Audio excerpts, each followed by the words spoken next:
No Brasil, chegou a desenvolver-se na segunda metade do século XVIII, no auge do ciclo do ouro e na difusão do pensamento iluminista, na região de Minas Gerais.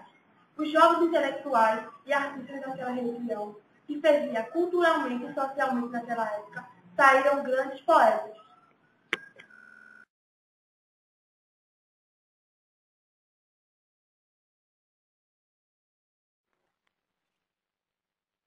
No Brasil, chegou a desenvolver na segunda metade do século XVIII, no auge do ciclo do ouro e na difusão do pensamento iluminista, na região de Minas Gerais. Os jovens intelectuais e artistas daquela região, que fervia culturalmente e socialmente naquela época, saíram grandes poetas.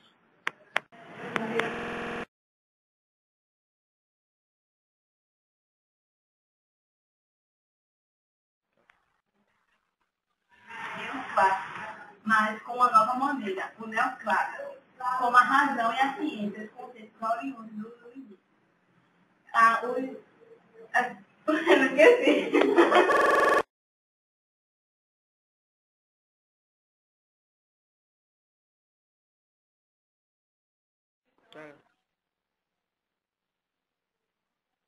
Os arcadistas pretendiam retomar os estilos clássicos, mas com uma nova maneira, o neoclássico, onde a razão e a ciência são conceitos oriundos do iluminismo. As condições de produção dos textos do arcadismo eram bem semelhantes ao do barroco. Eles se usavam nas arcádias e definiam os princípios de acordo com que os textos literários eram produzidos. Os escritores usavam pseudônimos para eliminar tudo aquilo associado à hipocrisia da vida culta.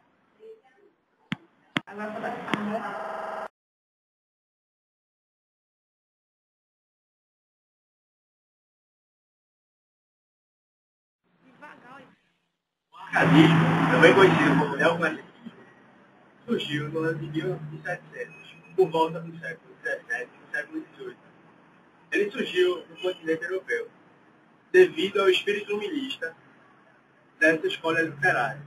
Caracterizava-se pela valorização da vida bucólica e os elementos da natureza, ou seja, eles saíam da cidade e iam para os centros rurais, buscando uma vida bucólica, diferentemente das contradições do barroco.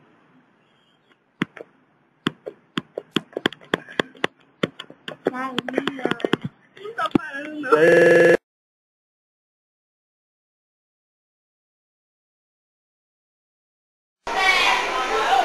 Poesia concreta.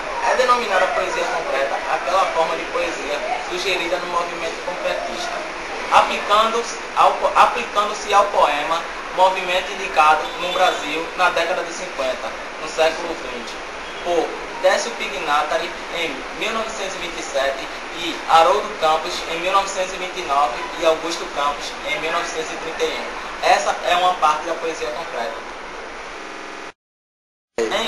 Em uma nova identidade sugerida na Revolução Industrial e sua recente instalação no Brasil, esses três autores interviram em uma nova perspectiva para a arte poética, e assim como a industrialização iria mudar a paisagem e o novo povo brasileiro, o concretismo iria estabelecer uma nova realidade nesse segmento da arte.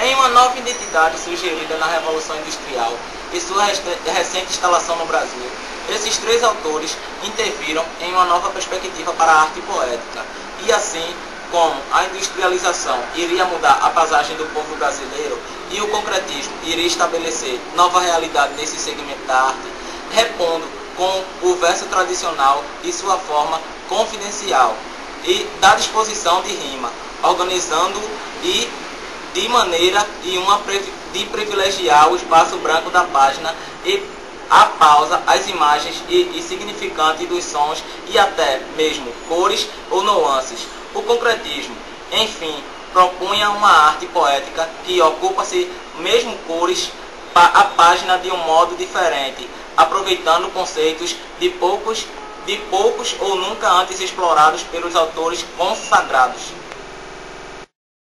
Os principais pioneiros eram paulistas, foi a cidade de São Paulo que contribuiu inicialmente para o desenvolvimento do concretismo. O movimento combinava com seu lugar pois a cidade estava para se tornar o especial centro industrial do país, sendo que na época um surto desenvolvimentista fomentado pelo governo JK dava a São Paulo os ingredientes para se tornar o centro da vanguarda nas letras brasileiras da época. A influência dos modernistas da geração D22 não foi desprezada, ao contrário, foi a grande influência, em especial o modelo do poema que foi criado por Oswaldo de Andrade, o poema Pílula, símbolo de um vanguardismo radical que se encaixava na proposta dos irmãos Campos e Décio Pignatari. Foi através de uma revista de vanguarda denominada Nós Grandes, a palavra retirada de um poema de Ezra Pound, que nada significa, que os concretistas puseram em prática seus imperativismo poético, publicando seus primeiros trabalhos. Isso foi por volta de 1952.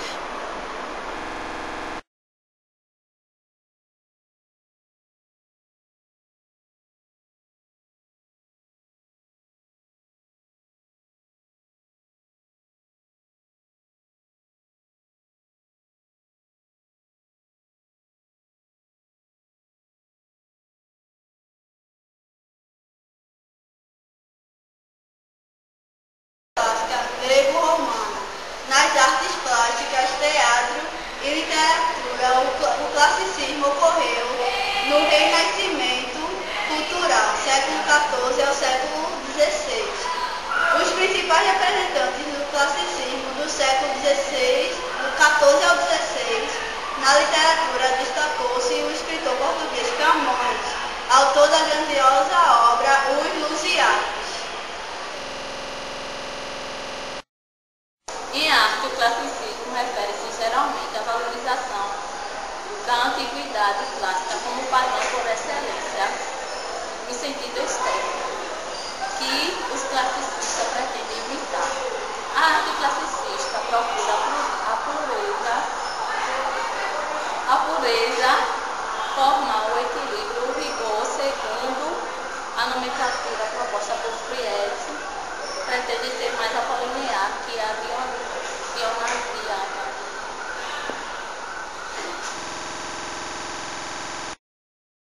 Um dos principais autores do classicismo, um dos maiores nomes da literatura universal, certamente o maior da literatura portuguesa, Luís de Camões, escreveu poesia.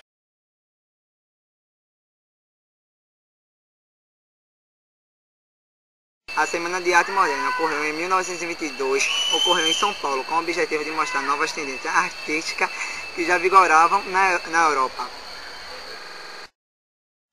Essa nova forma de expressão não foi compreendida pela elite paulista, que era influenciada pelas formas estéticas mais conservadoras. Em um período repleto de agitações, os intelectuais brasileiros se viram em um momento precisavam abandonar os valores estéticos para dar lugar a um novo estilo completamente diferente e do qual não se sabia ao certo do rumo. A Semana de Arte Moderna foi um evento ocorrido no Teatro Municipal de São Paulo, o qual contou com inúmeros eventos como apresentação de conferências, leitura de poemas, danças e músicas de vários grandes nomes de literatura brasileiras, tais como Tarsila do Amaral, Anitta, Mário de Andrade, Oswaldo de Andrade, Manuel Bandeira, de Cavalcante, entre outros.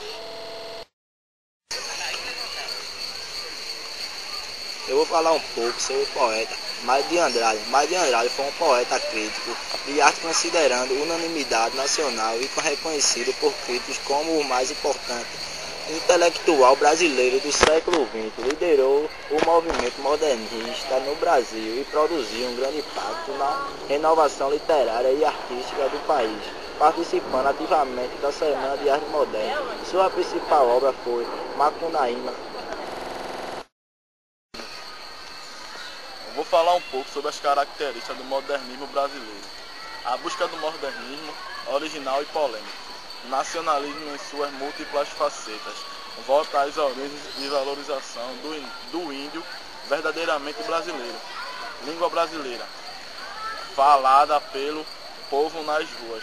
paródias tentativas de repensar a história e a elite, a literatura brasileira.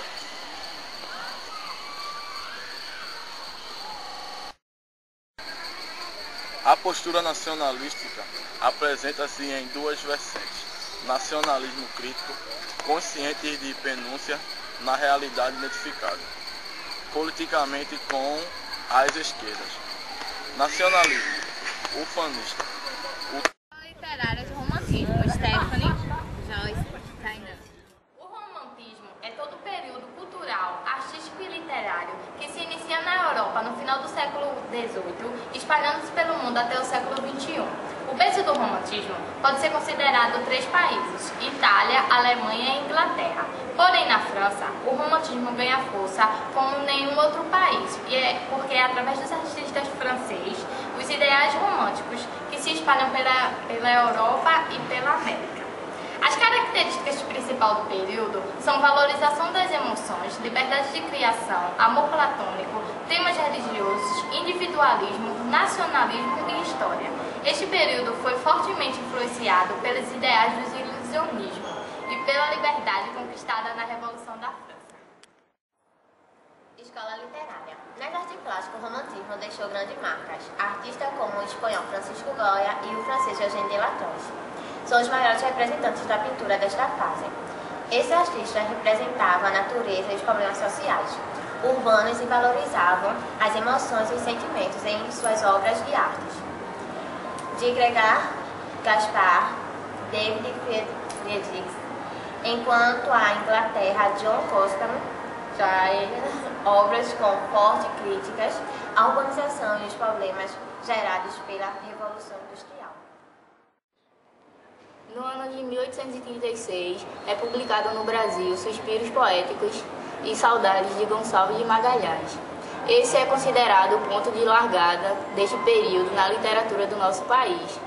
Essa fase literária foi composta de 3 gerações. Primeira geração, conhecida também como nacionalista ou idealista, pois os escritores dessa fase valorizaram muito os temas nacionais, fatos históricos e a vida do índio, que era apresentado como um bom selvagem, é, portanto, o símbolo cultural do Brasil. Destaca-se nessa fase os escritores Gonçalves de Magalhães, Gonçalves Dias, Araújo Porto Alegre e Teixeira de Souza. Na segunda geração, conhecida como mal de século, pironiana ou fase ultrarromântica, os escritores desta época retratavam os temas amorosos, levados ao extremo. E as poesias são marcadas por um profundo pessimismo, valoriza da morte, tristeza e uma visão decadente da vida e da saudade. Muitos escritores desta fase foram Álvares de Azevedo, Cassimiro de Abreu e Junqueira Freire. Na geração condoreira, poesia social ou urbana, textos marcados por crítica social de Castro Alves, o maior representante desta fase, criticou de forma direta a escravidão no poema Navio Negreiro.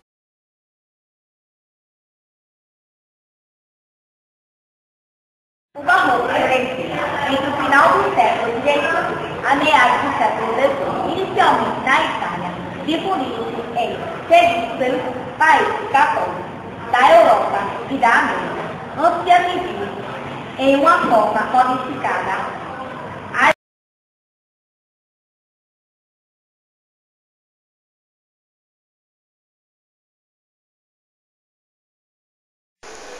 Estamos aqui para falar do simbolismo. Eu sou uma introdução e um mago sobre o simbolismo no Brasil. O simbolismo teve um grande desenvolvimento nas artes plásticas, teatros e literaturas. Ele nasceu no país da França, no século XIX. Meu nome é Mago e eu vou falar sobre o simbolismo no Brasil. O simbolismo no Brasil teve início no ano de 1893, com publicações de 2 obras de Cruz e Souza. E seus principais artistas são Charles Baudelaire, Arthur Rimbaud e